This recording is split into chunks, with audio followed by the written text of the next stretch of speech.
네, 오늘 마지막 집회인데요. 네, 저 목사님 오셔서 매일 가족 얘기만 하고 내 가슴이 찢기는 이야기들만 할까 아시겠죠? 그 여러분들 살리기 위해서예요. 아멘. 여러분들이 그 삶을 무시하면요 살아날 수가 없어요. 여러분들 그 삶을 하찮게 여기시면 생명 여러분들 안에 안 들어가요. 제가 여러분들에게 드리는 이 설교 말씀은요 가장 빠르게 가는 길이에요. 아멘. 정말 가장 빠르게 가는 길이에요. 부모님이 아무리 신앙이 좋으셔도 그 신앙은 자기 거 아닙니다. 내 가족들 중에 목사가 수두룩해도 그 신앙 내 것이 아닙니다. 구원은 각자. 내 인생 살아낸 만큼 책임져야 하는 거예요. 여러분들 늙어서 내가 뭘 아니요. 남은 그 시간 동안 감사함으로 회개하십시오. 그럼 여러분들 장담하건대 기적을 못 보시게 됩니다. 이걸 무시하시기 때문에 안 바뀌는 거예요. 작은 것 하나부터 하면 돼요. 그 작은 거 하나 실천, 그 발 한 발 내디딜 때 그 다음 발이 또 떼져요. 순종은요 커다란 게 아니에요. 작은 것부터 시작돼요. 그 작은 거 하나가 여러분의 생명을 살리는 그 길로 안내할 거예요. 그러니 하찮은 거, 작은 거 결단코 무시하지 마시길 축복합니다. 그리고 이제 마지막 시간은요. 왜 이스라엘을 축복해야 하는가? 저 목사님도 이상한 말씀하신다. 이스라엘은 나랑 뭔 상관이야? 이렇게 생각하실 수도 있어요. 근데 성경은 그렇게 말하고 있지 않아요. 결단코 그렇게 말하고 있지 않아요. 이스라엘과 믿는 자들은 결코 분리되지 않아요. 그들을 축복하는 것이 우리 영적 삶을 도움이 주고요. 이스라엘의 회복을 놓고 기도하는 것이 형통한 삶으로 이끌어가요. 그걸 기억하셔야 돼. 하찮은 것도 아니고 아무렇지도 않은 것도 아니야. 저 멀리 떨어진 그 이스라엘 땅. 왜 그들을 위해서 내가 기도해야 하는 건데 아무도 아닐 것 같으죠? 아니에요.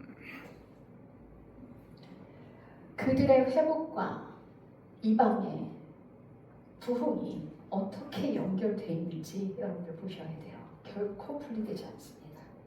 그러니 이 비밀을 열어드릴 테니까 여러분들 그것을 놓고 기도할 때 여러분들의 삶이 하나하나 풀어지고 행동하실 거예요. 진심으로 하십시오.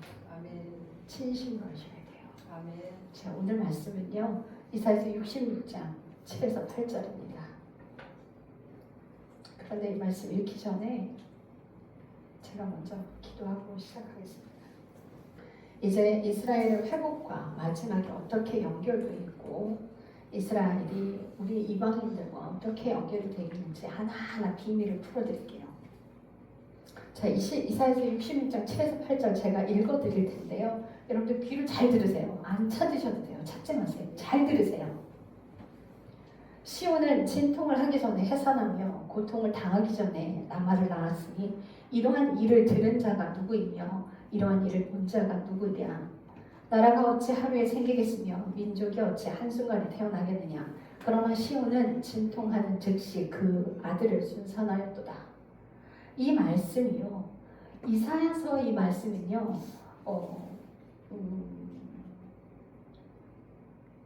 남유다가 바벨론 포로로 끌려가기 전에 하신 말씀이에요.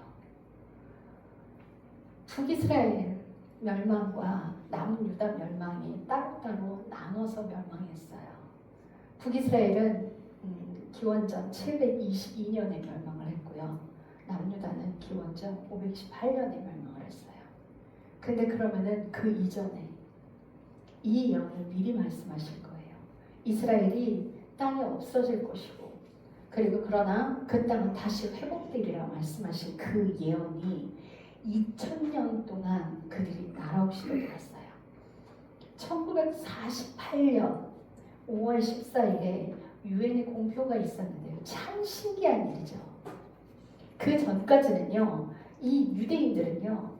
나라 안에 나라로 존재했어요. 그리고 이질감을 느꼈어요. 왜냐하면 그 유럽 곳곳에 흩어져 있던 그 유대인들이요. 자기네들끼리 모여서 예배드리고 자기네들끼리 모이면 히브리어를 쓴단 말이에요. 나라 안에 나라로 존재했어요. 그들은 섞이지 않았어요. 그들은 험한 일을 했고 돈을 많이 끌어모으는 일들을 했어요. 오늘날 유태인들이 굉장히 잘 살아요. 그들이 똑똑해요. 왠지 아세요? 하나님의 법을 지키고 살기 때문이에요. 그들이 복을 받는 이유는 말씀대로 살기 때문이에요. 그러나 육신의 복은 받더라도 영적인 축복을 받지 않으면 무용지물이겠죠. 그들이 영적으로 회복되는 그 일을 하나님이 계산하고 계시고 계획하고 계세요. 자, 그래서 그들이 나라 없이 떠드는데요. 무슨 문제만 생기면 유대인들에게 뒤집어 씌웠어요. 그래서 흑사병이 돌았을 때요. 유대인이 우물에 독약을 풀었다 해서 유대인들만 학살했어요. 여러분 십자군 전쟁 때요. 십자가 들고 다니면서 유대인들만 학살했어요. 이거 끔찍한 일이에요. 실로. 어떤 일이 있을 때마다 유대인들을 공격했어요. 그래서 그 유대인들은요. 그 예수를 그러면 치를 떨어요. 십자가 보면 치를 떨어요. 그런데 하나님께서 그 나라를 회복하시기로 작정하셨어요. 그래서 그 팔레스타인 사람들은요. 이제 영국의 지배를 받고 있었는데 그때 갑자기 이 유대인들이 갑자기 조금씩 들어오기 시작했어요. 그때는 신경 안 썼어요. 근데 그들이 들어와서 건축을 시작해요. 전기를 공사를 해요. 병원을 지어요. 학교를 지어요. 유대인 말을 쓰기 시작해요. 그리고 유대인 돈을 사용하기 시작해요. 이제 그들이 점점 더 불안하기 시작해요.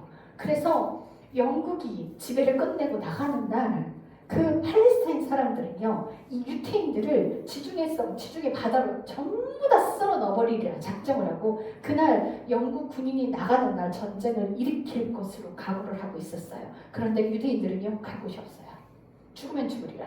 우리가 하나님께서 주신 이 땅, 우리가 이 땅으로 돌아왔는데 그 이 땅을 지키지 않으면 우리는 갈 곳이 없다. 왜? 2000년 동안 나라 없이 떠돌면서 그렇게 학대를 받았는데 우리는 이 땅밖에 답이 없다. 목숨 걸고 싸웠어요. 그들이 이겼을까요? 졌을까요? 이겼어요. 여러분들 정말 신기하군요. 그때부터 지금까지 이스라엘은 단 한 번도 진 적이 없어요. 하나님께서 그 전쟁을 이끌어가고 계세요. 근데 마지막 그 순간에도 이스라엘 편에 서서 하나님 전쟁하세요. 그 예수님 어떻게 싸우시는지 여러분들 보셔야 돼요. 자, 그래서 유엔의 공표로 국가가 하루 만에 탄생을 해버렸어요.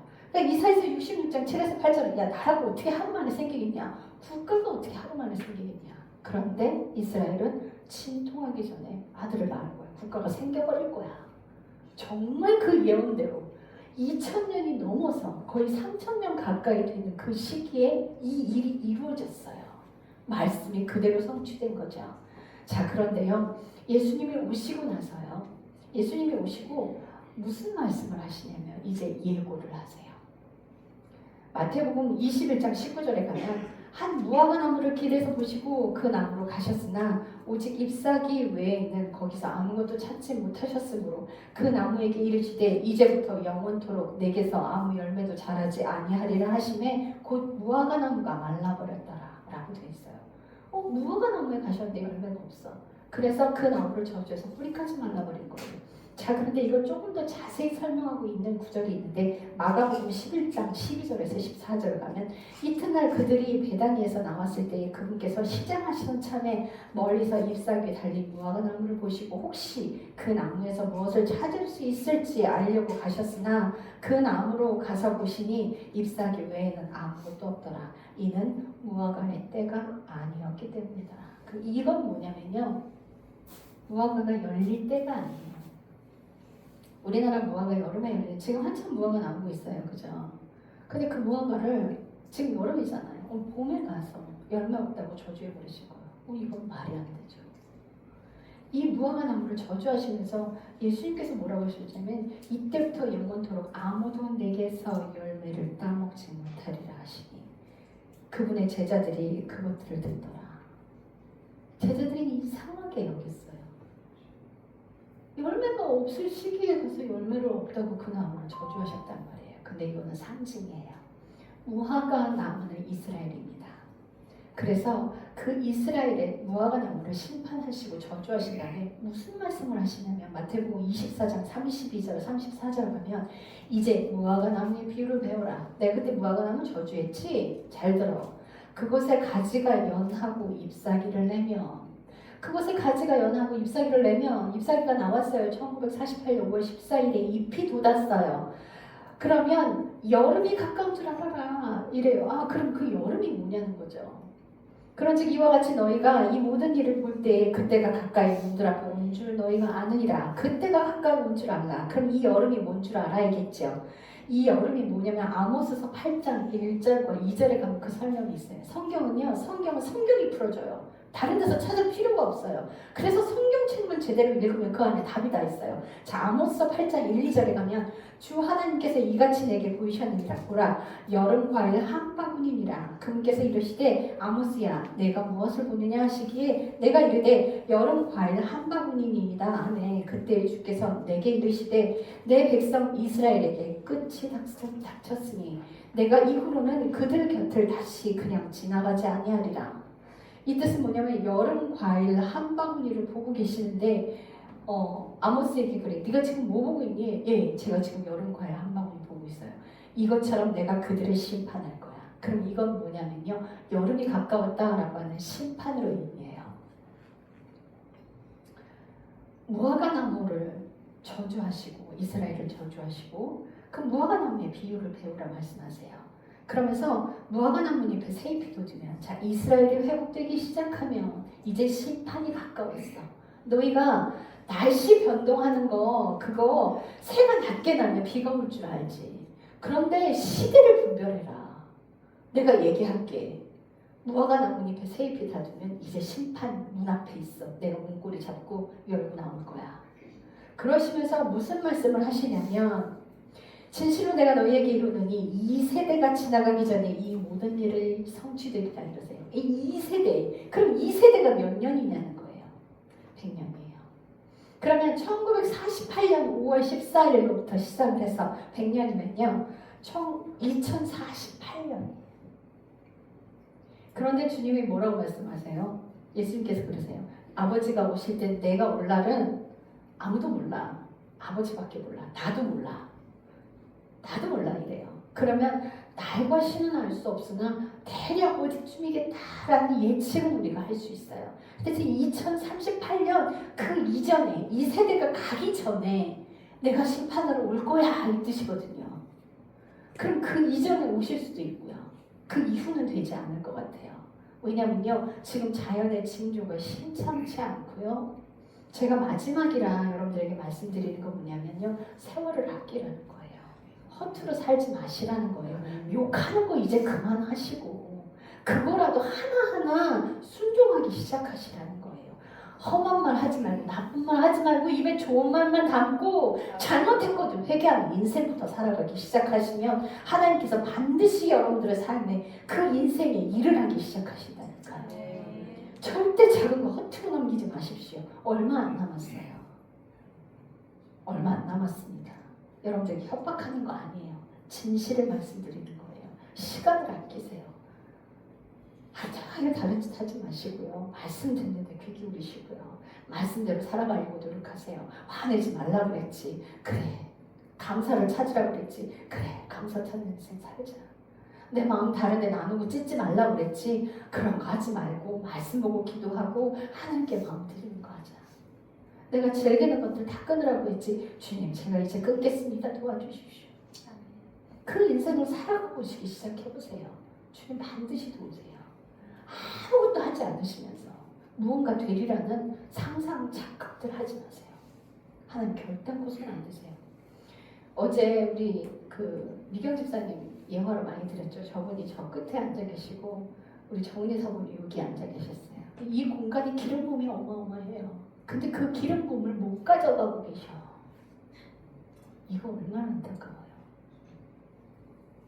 여러분들이 작은 것 하나라도 순종을 하려고 하셨으면 이 기름 부음 가져가실 텐데 그냥 귀로만 듣고 귀에 즐거움으로만 그냥 치워버리신 거예요. 제가 지금 몇 번 왔죠?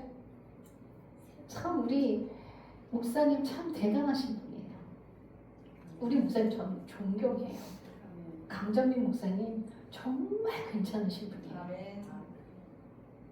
정말 괜찮으신 분이에요.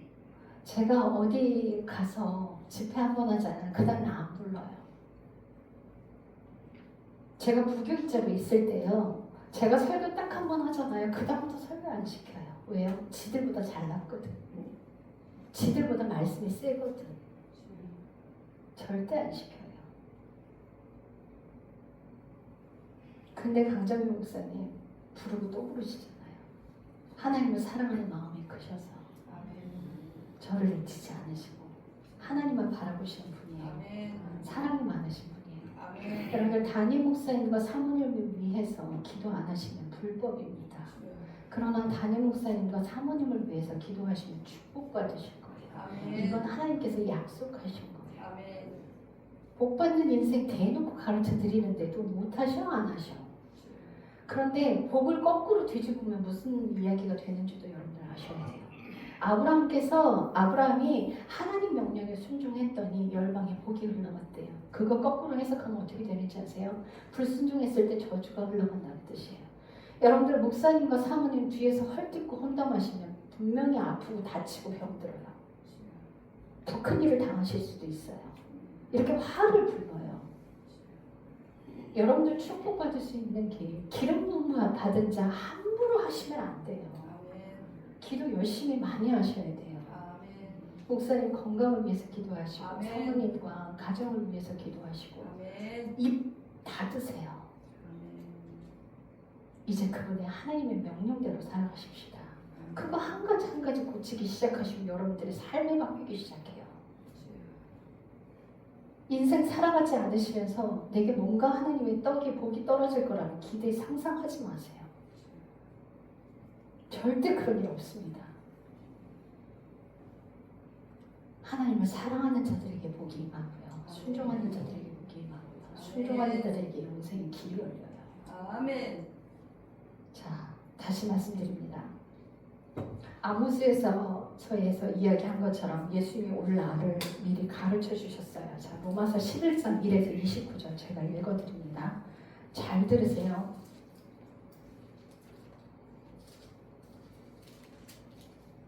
로마서 11장 제가 쭉 읽어드릴게요. 그러면 내가 말하노니 하나님께서 자신의 백성을 버리셨느냐? 결코 그럴 수 없느니라. 나도 이스라엘 사람이요 아브라함의 씨에서 난 자요 베냐민 지파에 속한 자니라. 그들도 이스라엘이에요. 자, 바울도 이스라엘 사람이었어요. 그들이 이방에 복음을 전하고 이방에 생명을 전해줬어요. 그 이스라엘 사람들이 열방으로 흩어져서 싹 순교하면서 복음의 씨앗이 전부 열방에 뿌려졌어요. 이스라엘과 우리가 아무 연관이 없다고요? 그들이 아니었으면 열방에 복음이 왔을까요? 우리에게 과연 복음이 들어왔을까요? 우리에게 과연 예수의 생명이 들어왔을까요? 그들이 있었기 때문에 지금 우리가 존재하는 거예요. 그러니 이스라엘을 위해서 기도하는 건 합당한 거고 마땅한 거예요.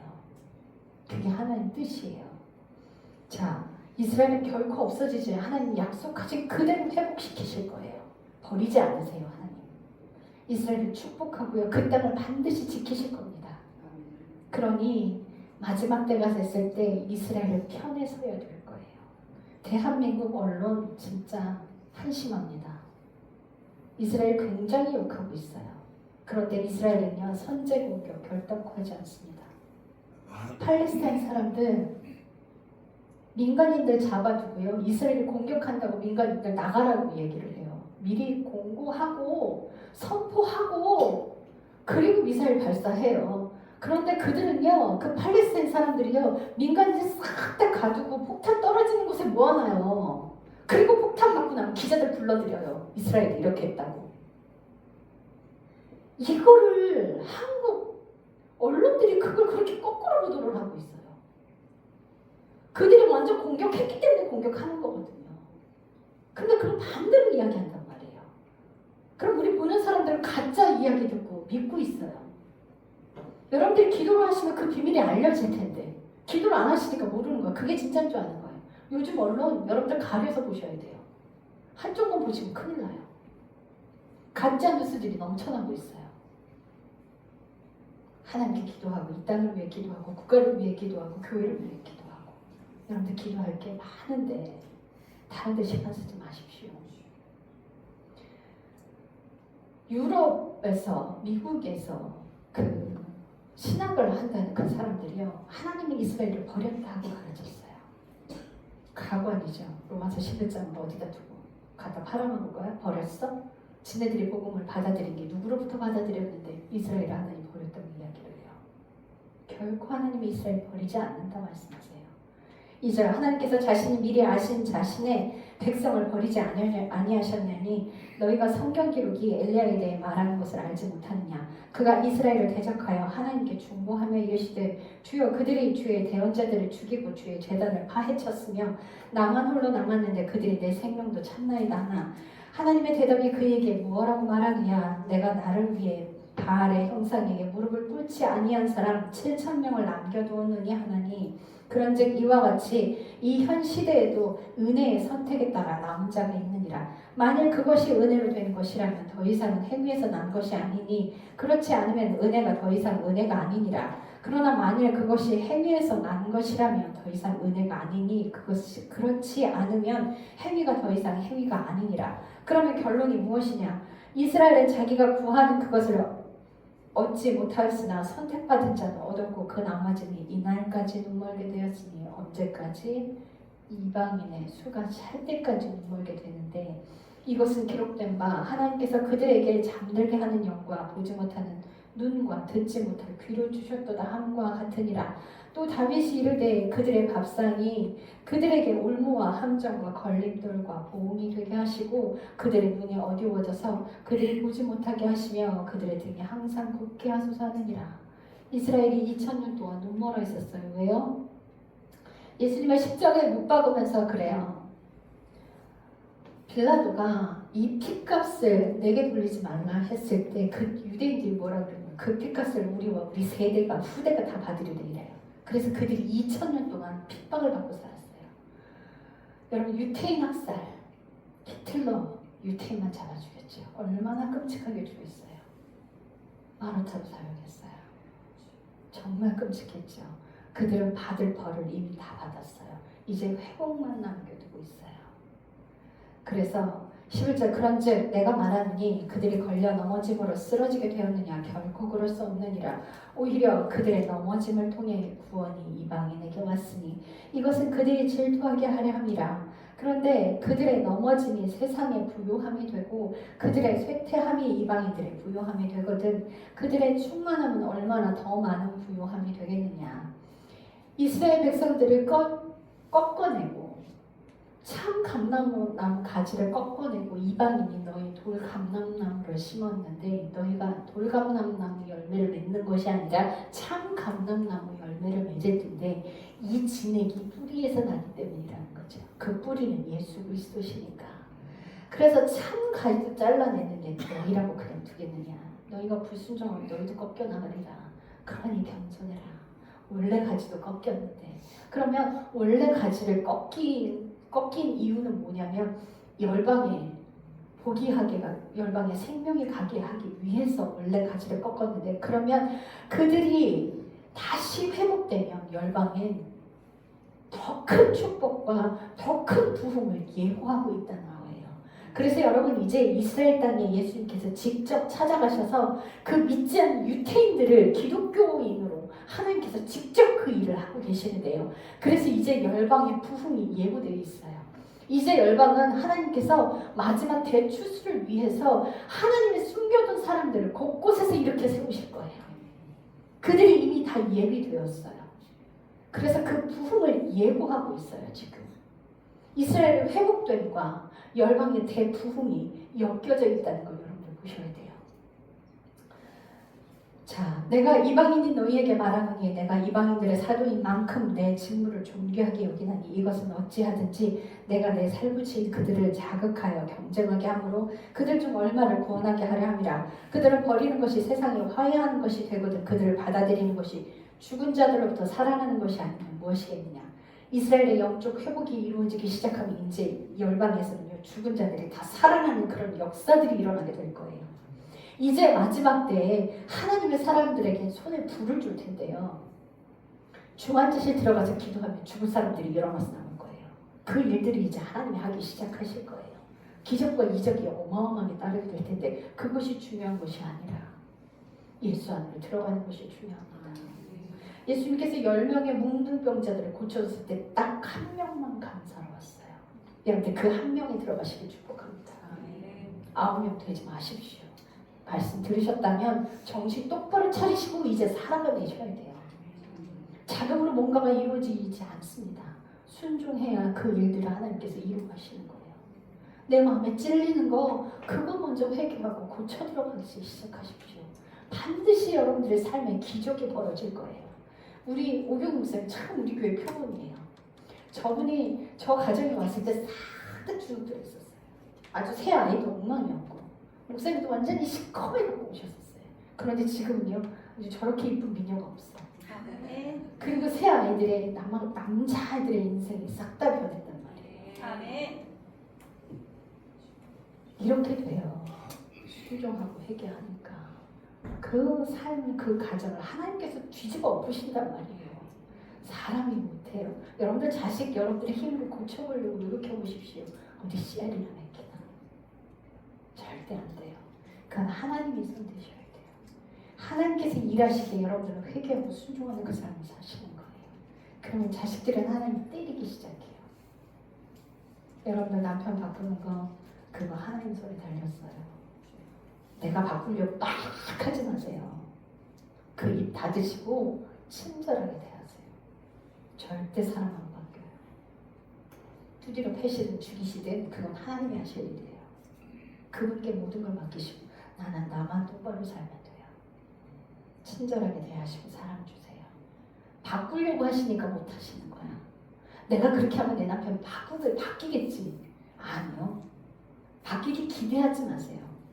사람은 죽을 때 되면 안 돼요. 왜 그런 말이 있겠어요? 그만큼 사람 바꾸기가 힘들다는 뜻이에요.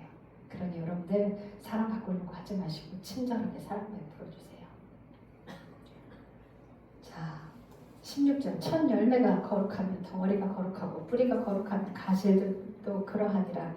또 가지들 중에 얼마가 꺾이고 야생 올리브나무인 내가 그들 가운데 접붙여져서 그들과 함께 올리브나무의 뿌리와 기름짐에 참여하게 되었거든. 그 가지들을 대적하여 자랑하지 말라. 내가 자랑하지라도 내가 뿌리를 지탱하지 아니하고 뿌리가 너를 지탱하느니라. 그러면 내가 말하기를 그 가지들이 꺾인 것을 내가 접붙이게 하려 함이라 하리니 옳도다. 그들은 믿지 아니함으로 꺾였고 너는 믿음으로 말미암아 서 있느니라. 높은 마음을 품지 말고 도리어 두려워하라. 하나님께서 본래 가지들도 아끼지 아니하셨은즉 그분께서 또한 너를 아끼지 아니하실까 조심하라. 그러므로 하나님의 선하심과 엄하심을 보라. 넘어진 자들에게는 엄하심이 있으나 내가 그분의 선하심 안에 거하면 너를 향해서 선하심이 있으리라. 그렇지 않으면 너도 잘려나가리라. 그들도 여전히 믿지 아니하는데 머물러 있지 아니하면 접붙여지리니 하나님께서는 그들을 다시 접붙이실 수 있느니라. 그들도 회개하면 하나님께서 다시 접붙이신다는 거예요. 내가 본성에 따라 야생인 올리브나무에 잘린 뒤에 본성에 역행하여 좋은 올리브나무에 접붙여졌거든. 본래 가진 이들이야 얼마나 더 자기 자신의 올리브나무에 접붙여지겠느냐.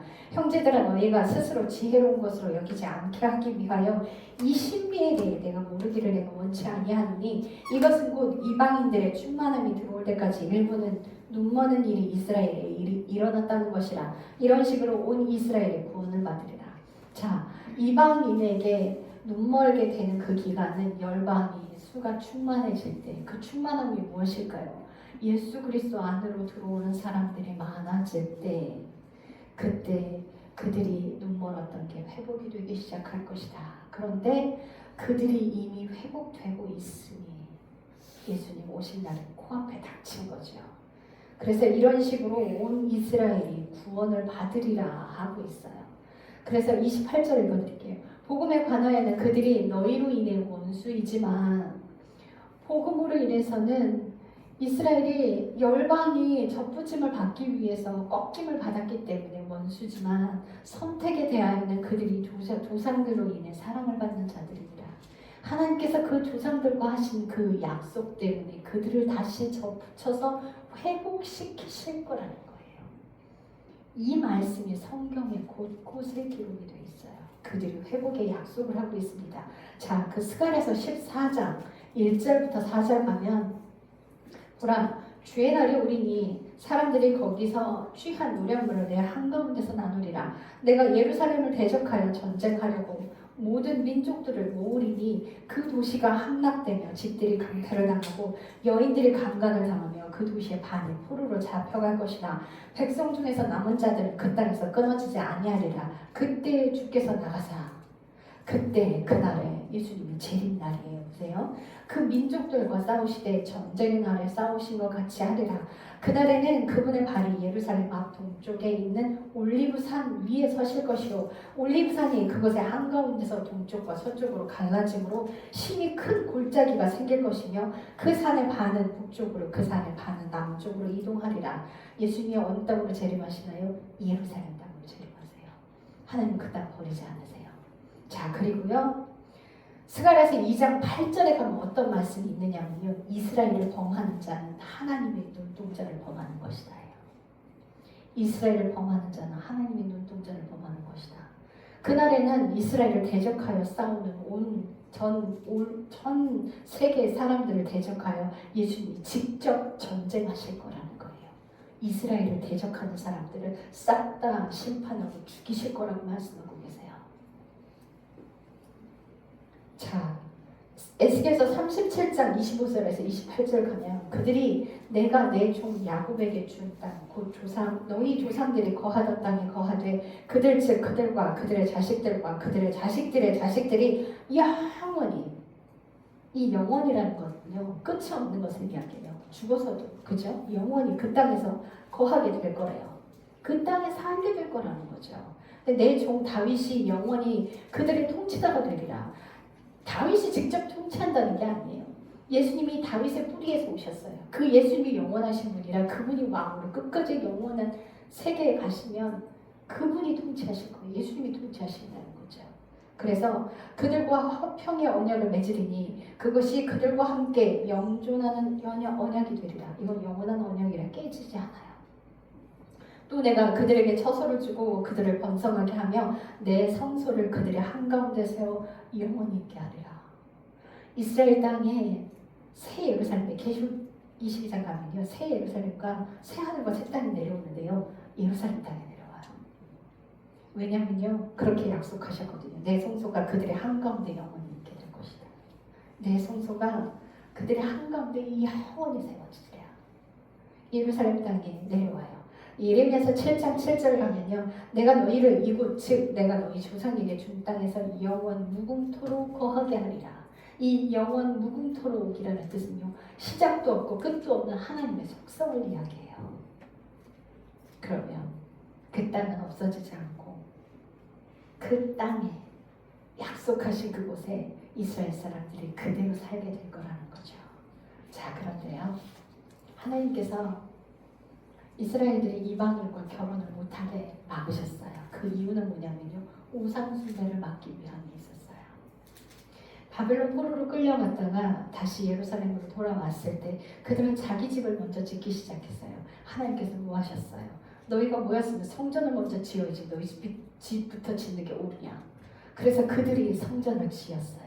그리고 하나님이 다시 거기 거하셨어요. 그런데요 여러분 하나님의 비밀이 있어요.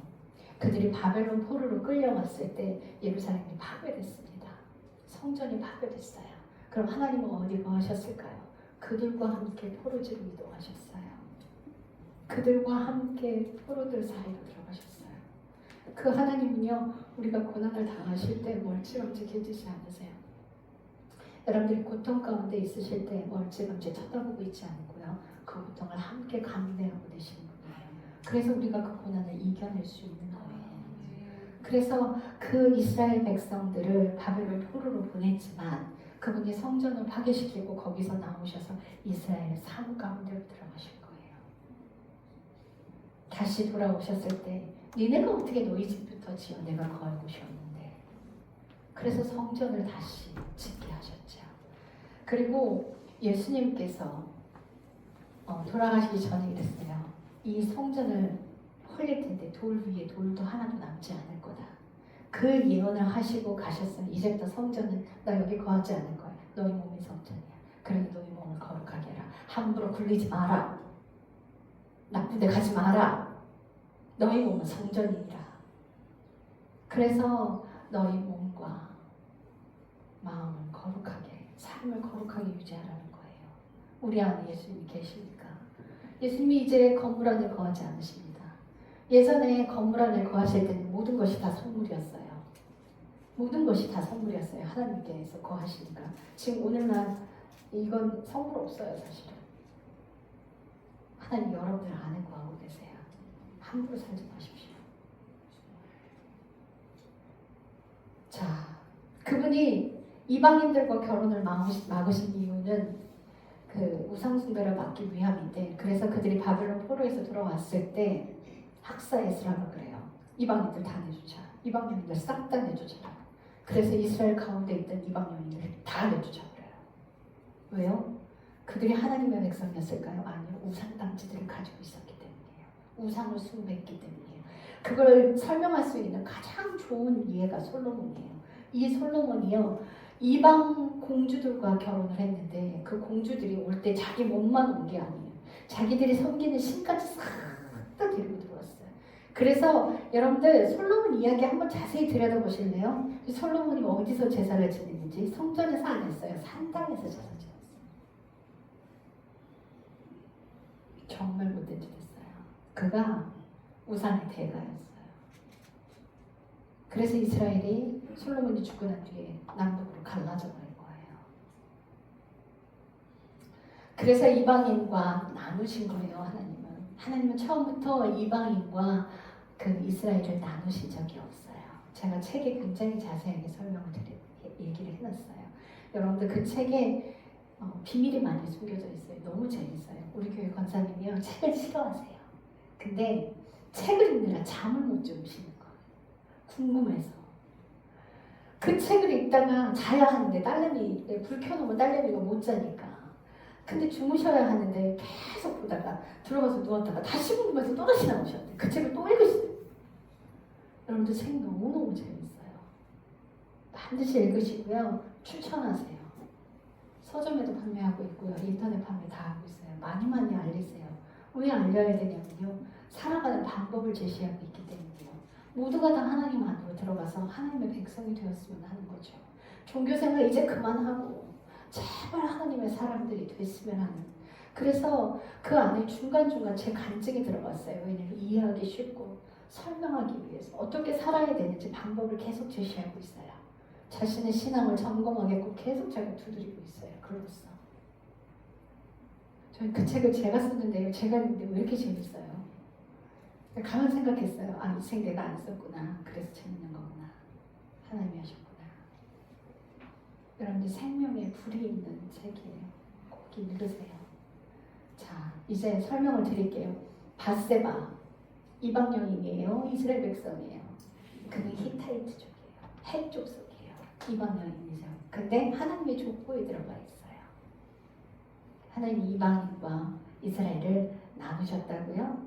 근데 왜 이방 여인이 하나님의 족보에 들어가나요? 그러면요, 보아스와 결혼한 룻은요, 모압 여인이에요. 그럼 라합은요, 가나안의 창녀였어요. 그가 하나님의 족보에 들어가요. 왜요? 하나님의 백성이 되었기 때문이에요. 하나님께서 이방인과 이스라엘을 나누신 이유는 딱 하나예요. 우상숭배. 이방인들과 결혼하면 우상단지까지 같이 들어와서 하나님을 믿고 있는 백성을 우상숭배하게 만들어버리니까 그들과 결혼하지 말라고 하셨던 거예요. 자, 이게 참 재밌는데요. 라합과 살몬 사이에서 보아스가 나와요. 자, 보아스와 룻 사이에서 오벳이 나와요. 오벳이 이새를 낳고 이새 밑에 다윗을 낳아요. 자, 다윗 왕을 낳았는데 다윗 왕과 밧세바 사이에서 솔로몬이 나와요. 이미 혈통으로 다 섞였어. 혈통으로서 이스라엘을 말씀하시는 게 아니에요. 지금 잘 보셔야 돼요. 자, 그래서 하나님께서 이스라엘을 택하신 이유는 뭐냐면요, 출애굽기 19장 5에서 6절 가면 이제 너희가 참으로 내 목소리에 순종하고 내 언약을 지키며 너희는 내게 모든 백성보다 뛰어난 특별 소유 보물이 되리니 이는 온 땅이 내 것이기 때문이라. 또 너희는 내게 제사장 왕국이 되며 거룩한 민족이 되리라. 내가 이스라엘 자손에게 고할 말들이 이러하니라 하시니라. 그럼 이건 뭐냐면요, 이스라엘을 통째로 제사장 국가로 삼으셨다는 거예요. 그럼 제사장이 무슨 역할을 하느냐는 거예요. 제사장은요, 백성을 하나님 앞으로 나아가게 도와주는 역할을 해요. 그럼 제사장 나라는요, 열방이 하나님을 바라볼 수 있게 똑바로 서야 되는 나라였어요. 하나님이 그들을 장자로 부르신 거예요. 그래서 예레미야서 2장 3절에 가면 이스라엘은 주에게 거룩한 것이요 그의 소출에 천을 매었으니 장자로 부르신 거예요. 이스라엘을 장자로 부르시고 열방을 하나님의 나라로 확장시키고자 이스라엘을 장자로 삼으셨는데 그들은 그들 스스로도 똑바로 서지 못해서 하나님이 그들을 쳐내시고 예수님을 보내시며 열방을 접붙이신 거예요. 내가 이제 직접 일할 거야. 너희들 꺼져. 열방을 버리신 게 아니에요. 이방과 이스라엘을 하나님은 나누신 적이 없습니다. 이방의 여인이 하나님의 족보에 들어갔어요. 그들은 하나님을 섬기는 백성이었으니까요. 여러분, 욥은요 구수 사람이에요. 욥 성경에 나와 있잖아요. 그냥 이스라엘 사람이 아니에요. 근데 하나님이 가장 아끼는 사람이었어요. 하나님이 이방과 이스라엘을 나누지 않습니다. 자, 이제 영적 이스라엘을 설명해 드릴게요. 이 한 세 사람인데요. 에베소서 2장 11절에서 15절 읽어드릴게요.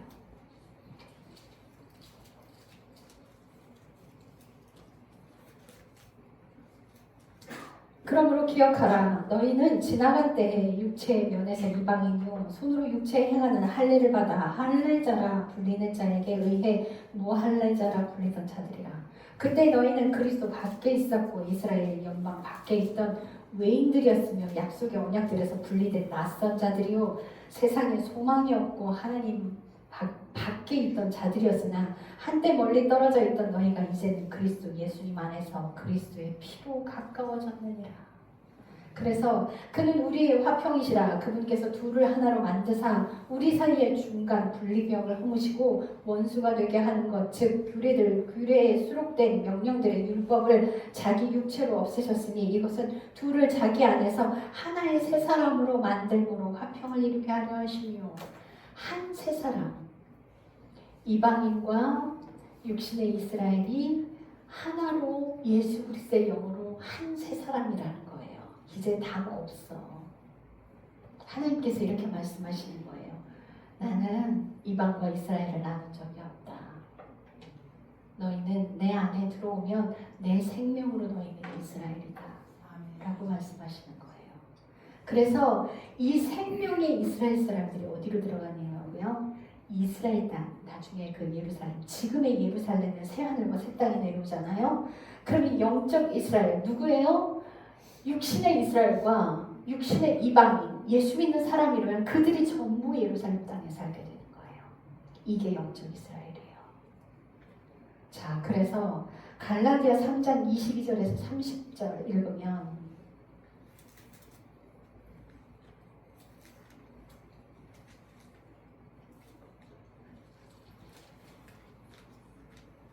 제가 읽어드릴게요.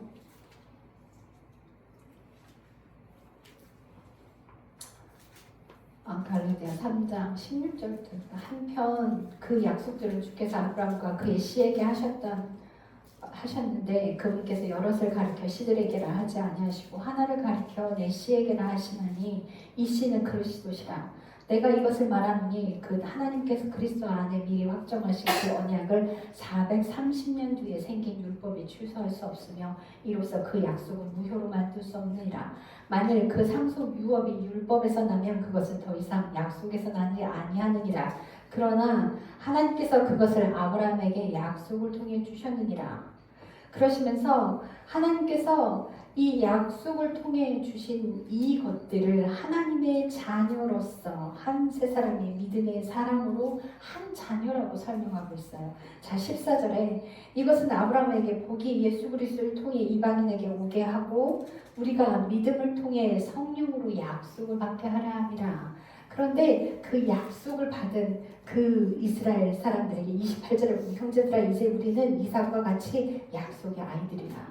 이 갈라디아 3장 28절 누구에게 하고 있는 이야기냐면요. 바울이 갈라디아 교인들에게 하는 거예요. 그럼 갈라디아 사람들이 어느 사람들이에요? 이스라엘 사람들이에요? 이방인이에요. 그 이방인들에게 뭐라고 설명하고 있냐면 너희가 예수 그리스도의 자녀, 예수 그리스도의 생명으로 하나님의 자녀가 되었다면 너희들이 이스라엘이야 라고 이야기하고 있는 거예요. 이방인들에게 너희가 이스라엘이다. 너희가 아브라함의 후손이다 라고 이야기하고 있어요. 육신의 이스라엘에게 설명하고 있는 말이 아니에요. 하나님의 약속의 자녀들을. 그러면서 하갈과 사라를 설명을 해요.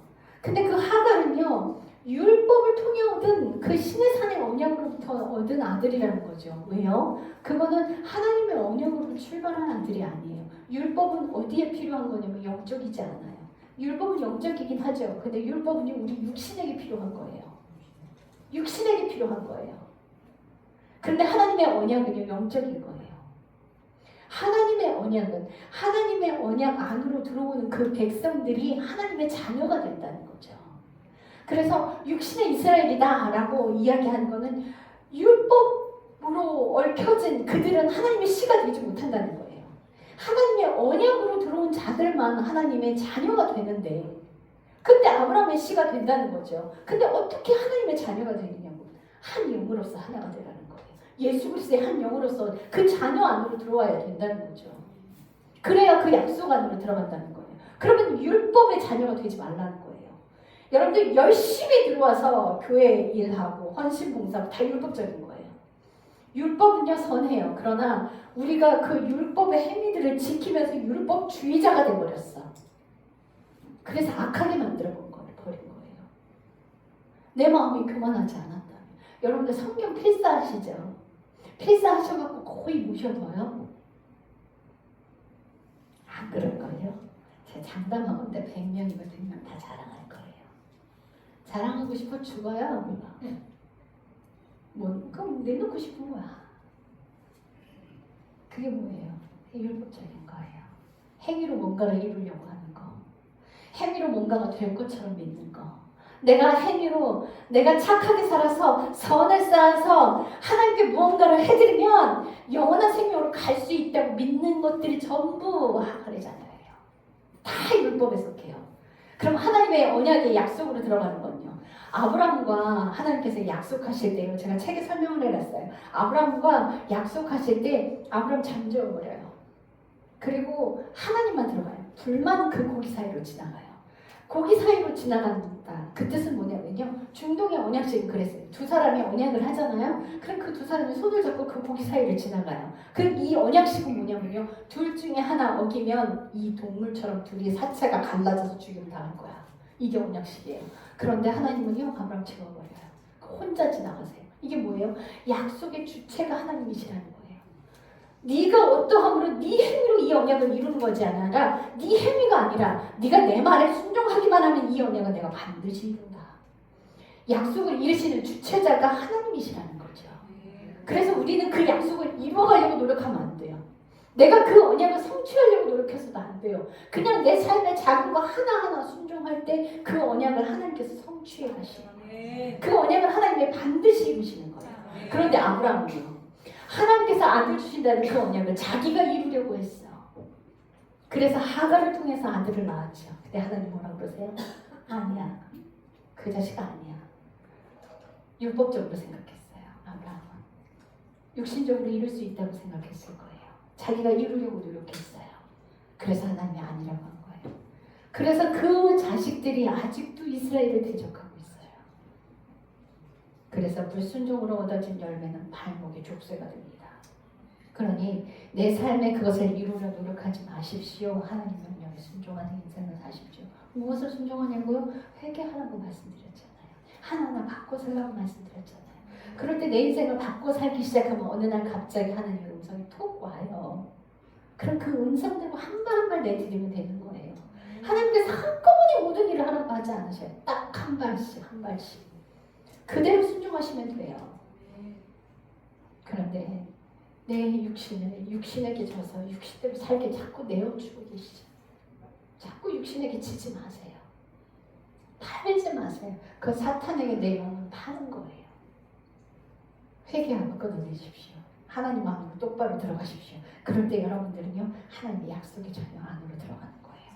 자, 그래서 이제 우리가 하나님의 자녀로서 하나님의 약속의 자녀로 들어가는 거예요. 그래서 시편 22편 6절에 가보면 예루살렘을 위하여 기도하라. 너희는 사랑하는 자들은 형통하리라. 예루살렘을 사랑하는 자들은 형통하리라 약속하셨단 말이에요. 그럼 자, 여러분들 이제 기도하십시오. 하나님, 이스라엘의 정통 유대인들이 예수 그리스도 안으로 들어오게 해주십시오. 그 땅이 회복되기를 기도하십시오. 그러면 열방의 대부분이 시작될 것입니다. 그래서 알리아 운동을 하고 있어요. 대한민국의 기독교인들이 그 운동을 참 많이 해요. 열방에 흩어져 있는 유대인들을 이스라엘 땅으로 돌아가게 도와줘요. 그게 하나님의 일이니까.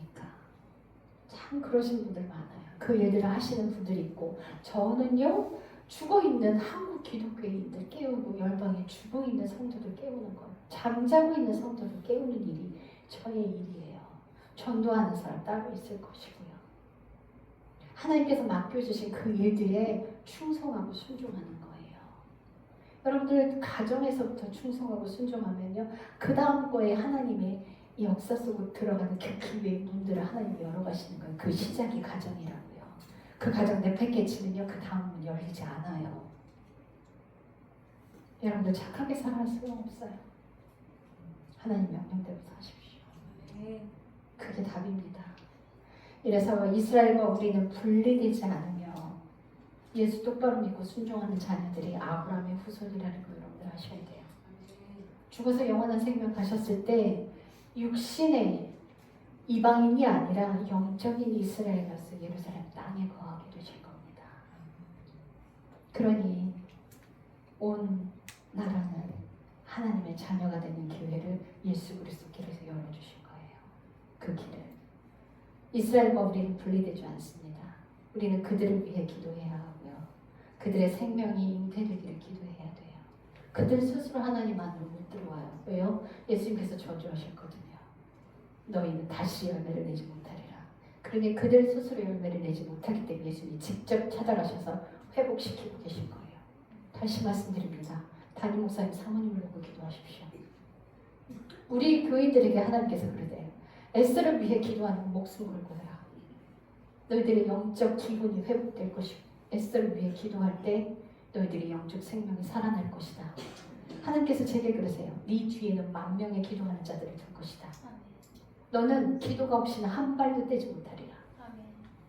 저번 집회할 때 제가 탈이 났죠.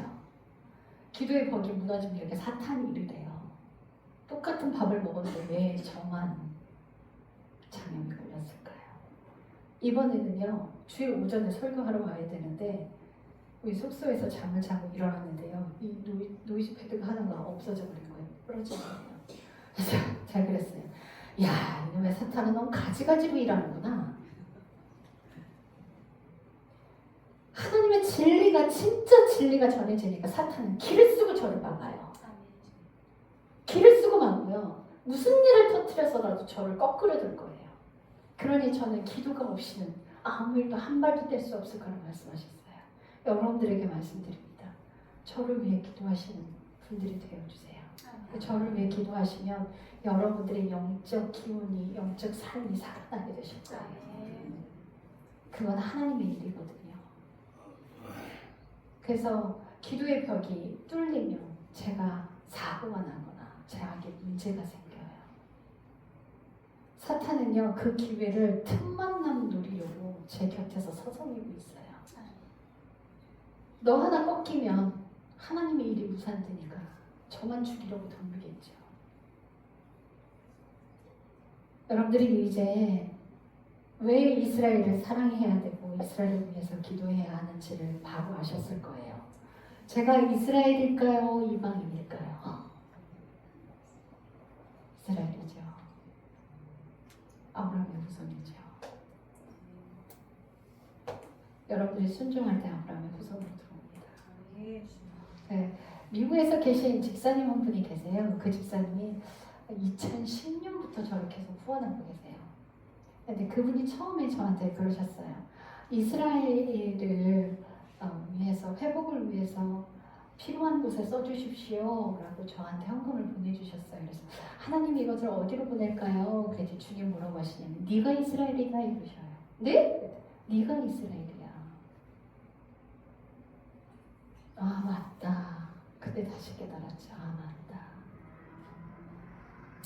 하나님께서는 온 열방이 이스라엘 안으로 들어오기를 손꼽아 기도하고 애타게 소망하시는 분이 그 하나님이세요. 그 예수님께서 왜 십자가에 죽으셨을까요? 여러분들이 전부 이스라엘 안으로 들어오기를 소망하시기 때문이에요. 영적 이스라엘이 되기를 손꼽아 기다리시기 때문이에요. 누구보다도 더 간절하게 영원한 생명에 하나님 나라가 임하기를 그분이 애타게 간곡하게 그날을 위해서 당신의 이름을 위하여 열심을 내고 계시는 분이에요. 당신의 거룩한 이름을 위하여 당신이 약속한 그 일들을 열심을 내서 이루고 계신 그분이 하나님이세요. 여러분들 앞에서 여러분들의 생명이 땅으로 떨어지는 것을 통곡하고 울고 계시는 분이 그 하나님이세요. 오늘 저녁 잠잠히 다시 하나님 앞에 고백하시길 바랍니다. 여러분들 기도해 드릴 텐데요. 마음으로 열심히 하나님 이제 작은 것 하나씩 순종하겠습니다. 하나님께 서약하십시오. 그리고 그 인생 살아갑시다. 통곡하고 하나님께 매달립시다. 아프신 곳 제가 지나갈 때 말씀해 주시면 기도해 드리겠습니다. 찬양팀 나오세요.